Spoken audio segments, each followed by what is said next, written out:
Alright, so in 34, in the figure below, we know that MA is parallel to HT, and also that AT is parallel to MH.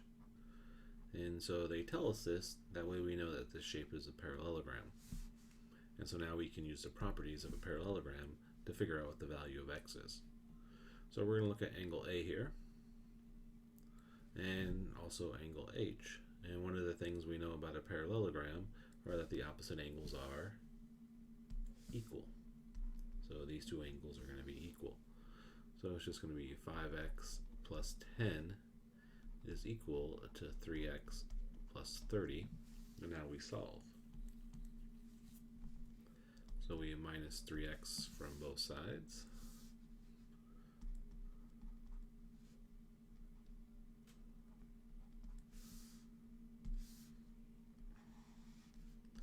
And so we end up with 2x plus 10 equals 30. Now move the 10 to the other side, we minus 10.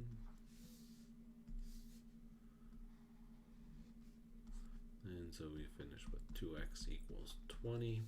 One more step. So 2 times x. So we divide both sides by 2. And so we end up with x equals 10. So it said find the value of x. So that's our answer. So in 35, they tell us it's a parallelogram. And so one of the things we know about a parallelogram are the opposite angles are equal, but angle S and angle T are not opposite. And you wouldn't want to say that anyways. I mean, look at angle T. This is an obtuse angle. This is an acute angle. So there's no way you would want to set those two things equal. But another thing that we know about parallelograms is that these two angles are going to add to 180 degrees. Because since these lines are parallel, they're same side interior angles. So that allows us to go 3x minus 10 plus 4x minus 27 equals 180. So I just took the two angles and added them together. So the 3 and 4x is going to give us 7x. The negative 10 and negative 27 will give us negative 37. And now we just solve our equation. So we add 37 to both sides.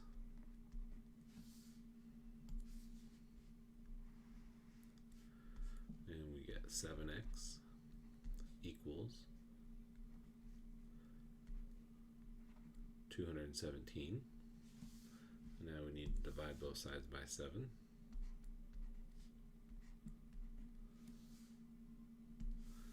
And so x is going to equal 31. Now the question said find the angle T, and so angle T, the measure of angle T is equal to a 3x minus 10. So we're going to take that 31 and plug it in. So 3 times 31 minus 10, 93 minus 10, and so the measure of angle T is going to equal 83 degrees. Now if you wanted to, you could take the 31, plug it in here, and then take to do angles just to make sure that they add up to 180. Alright, for 37, it's the quadrilateral MATH found below is a parallelogram. So since it's a parallelogram and they're talking about the sides, we know that the opposite sides are going to be equal. Find the length of MA and AT. So since the opposite sides are equal, we're going to start with the 8x plus 13 is equal to 11x minus 23. And so now we just solve it. Minus the 8x.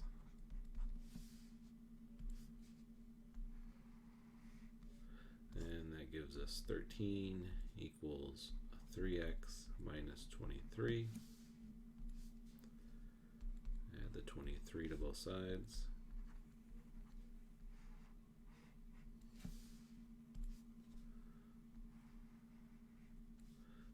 so we get 36 equals 3x. Divide both sides by 3. And we finish with x equals 12.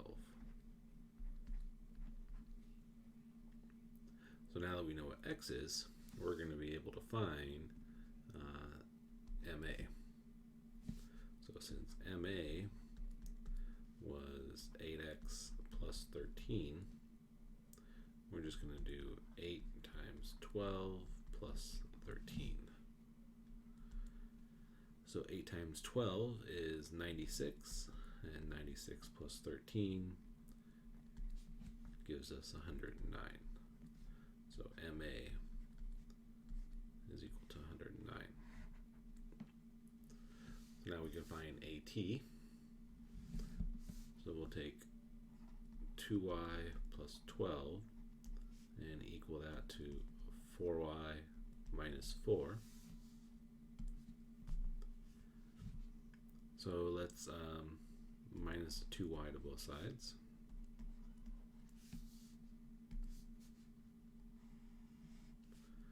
So this gives us 12 equals 2y minus 4. And we'll finish up solving. Add 4 to both sides.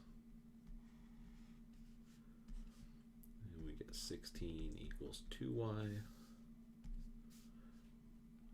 Divide both sides by 2. And so now we know that y equals 8. So now we can find AT by plugging the 8 in. So AT is going to equal 2y plus 12. So 2 times 8 plus 12. So 16 plus 12 gives us